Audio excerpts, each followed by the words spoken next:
I offered James $1,000 if he would let us record him in New Orleans, just him and piano. And he only had one demand. He was loaded, it was loaded. He insisted that he have on the piano a candelabra. I asked him why. He said, "Because I'm the Black Liberace, baby."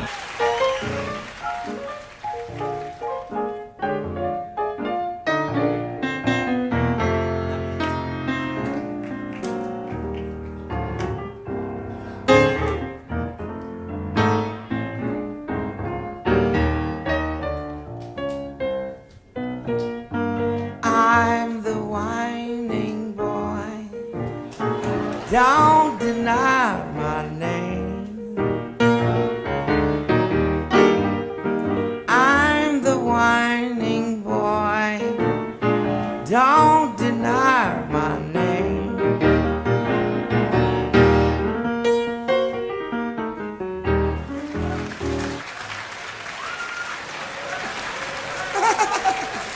You might have noticed there that James Booker was black. What you didn't notice was he was gay. So at that big Montreux Jazz Festival, why did he start out with a little melody of Pretty Baby and Whinin' Boy? Pretty Baby was written by Tony Jackson, an entertainer in New Orleans in the early 1900s. He was also black and gay. Jelly Roll Morton said he was probably the single greatest entertainer that ever lived, certainly that ever performed in New Orleans. Jelly Roll Morton was a Creole born in New Orleans.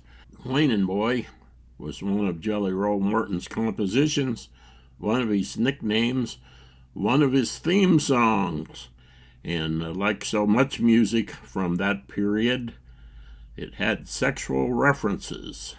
Yes, James Booker knew where it all started. Probably the most, if not one of the most important American musical figures to the music that came after. If this sounds interesting to you, and you would like to see and hear a little bit more about one of the most important pianists out of New Orleans that you probably haven't heard of, keep a-watching. Listening to James play and sing, I saw him as a kind of present-day Jelly Roll Morton, that great pioneer of New Orleans jazz piano.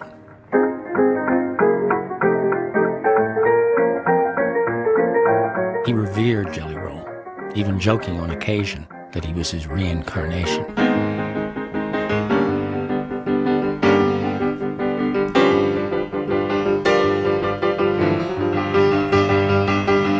Well, she was just 17. Well, you know just what I mean.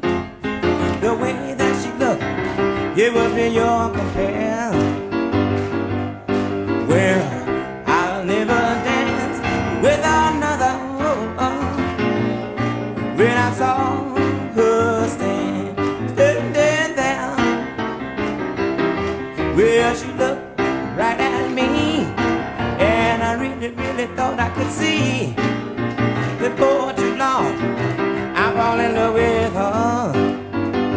Well, she wouldn't dance with another. No, 'cause I saw when I was standing there. Well, my heart went to cross that room. Held a little hand, held a little hand, held a little hand in mine. Don't you know that we danced through the night, and then we held each other tight. Before too long, I fell in love with her. There are a lot of great James Booker videos on YouTube. He made a fairly small number of studio recordings, and there are a lot of other kinds of recordings. Here is a record that has a great story that goes along with it, the Lost Paramount tapes. The tapes were discovered long after this was recorded, and in 1995, a CD was put out of this material. In 2018, Vinyl Me Please issued it on vinyl. I'm going to tell you about, and we'll play some clips from some of his records, and I'll show you a couple of the good ones and a little bit more information about him. A documentary has been done about him, several of them maybe, and just to get you interested here, if you will allow me, the Vinyl Me Please Obi strip has a little description here, and I'm just going to read it to you because you want to know a little bit about James Booker. This says it as well as it can be said. James Booker was one of America's most stunning piano players. He was born and died in New Orleans. In his 43 short years, created an approach to the piano that has not been matched before or since, in a rare alignment of some forces that could never possibly be replicated. This album features James Booker leading a band comprised of New Orleans' greatest underground monster musicians, recording overnight in a studio after playing a gig in Los Angeles in 1973. Then, after recording what could and probably should go down in history of one of New Orleans' finest albums, Booker takes the masters, disappears for a while, shows up later in New Orleans, minus both the masters and his right eye. Welcome to the wild world of James Booker.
There's a documentary out there that was funded by a GoFundMe to pay for the musical licensing. It's called The Bayou Maharaja. I watched it on Amazon. You can probably get it on Netflix. I encourage you to watch that. It will tell you some of the great stories involved in this stuff. One of them about these missing tapes. If that was in a recording studio, the sound quality's not very good.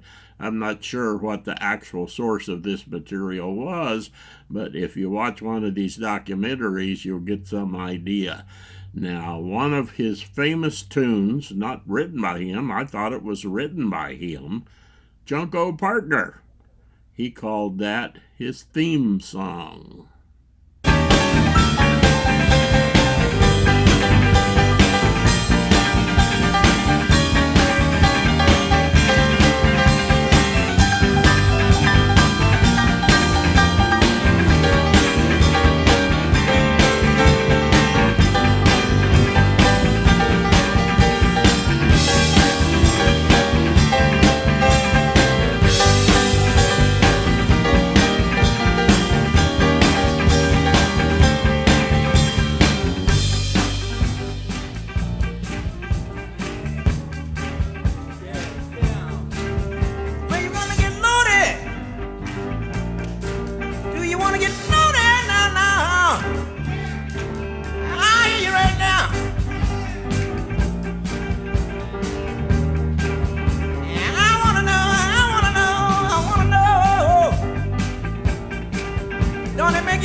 recording right now. Wow.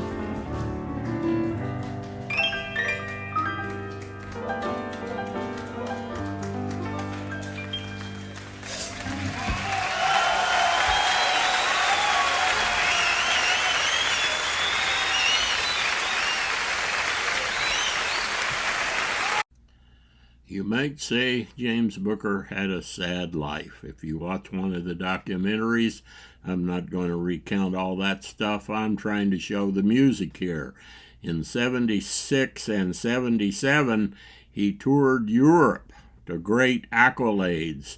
In 1977, he was at Montreux, where James Booker Live was recorded. This is the original Swiss pressing, which is hard to come by. Recorded in November of 77, the record pressed in 1978. Sometime later, I think around 1990, Rounder reissued this record. That's one of the best records to get if you want to get one. And this record on Discogs is rated 4.53 out of 5. So you know that it's good. And the videos that you see here in my video that have the time code running, those were all recorded live at this festival. And there are a number of live European festivals on YouTube, and those are all worth watching. They're all quite well done.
By age of 12, Booker was fluent in Bach, Rachmaninoff, Chopin. He was already starting to be a working musician. You need to watch one of his documentaries. He was a fascinating person. Well, you just heard a little bit of Chopin's Minute Waltz because he said this is the way it might sound if Chopin had been black. In 1958, an 18-year-old James Booker attended a concert by Arthur Rubinstein, one of the most famous of our classical pianists. He was allowed to meet Arthur, Mr. Rubinstein, after that was over and play a few classical pieces for him. Rubinstein said, that was great. I could never play them that fast.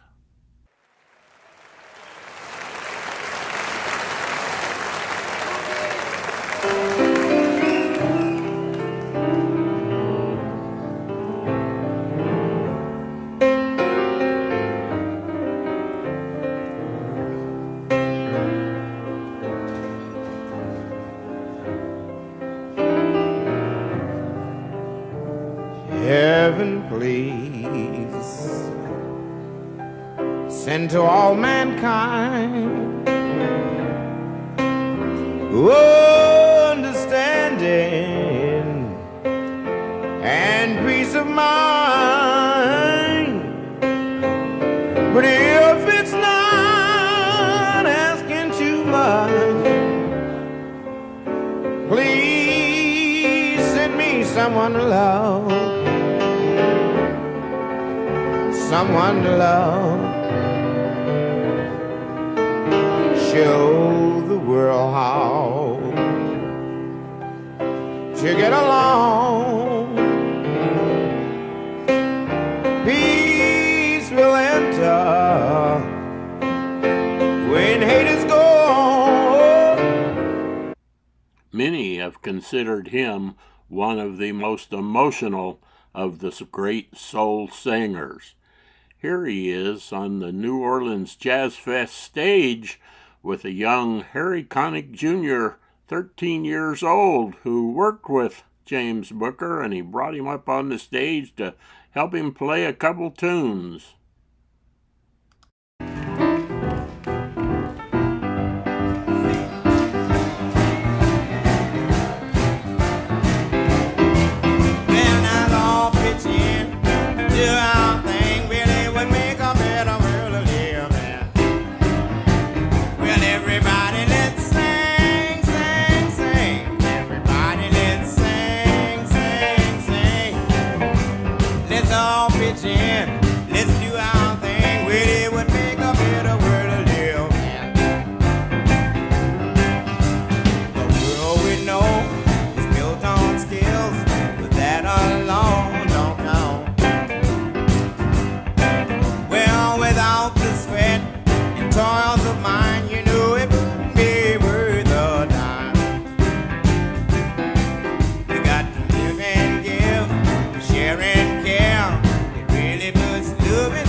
In November of 1983, probably was having a drug overdose of some kind, a friend put James Booker into a taxi and sent him to the hospital. There he was rolled in a wheelchair, and he sat there in that wheelchair, ignored until they found him dead. I say, with the spirit that James just gave us, let's sing, sing, sing, and let's make America a better place.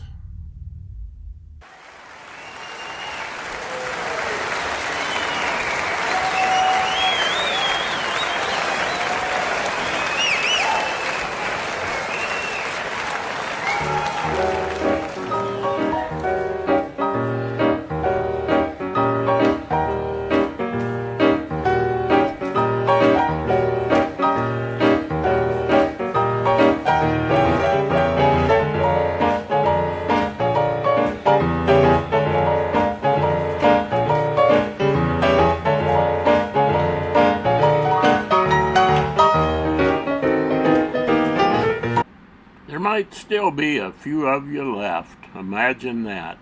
And I'll see you all over on the sunny side of the street.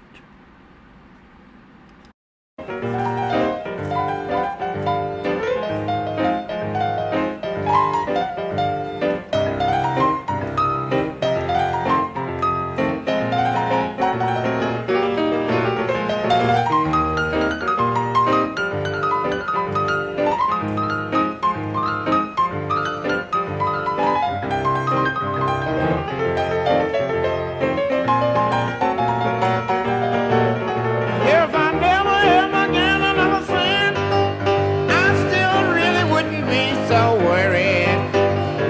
Gold dust at my feet on the sunny, sunny side of the street.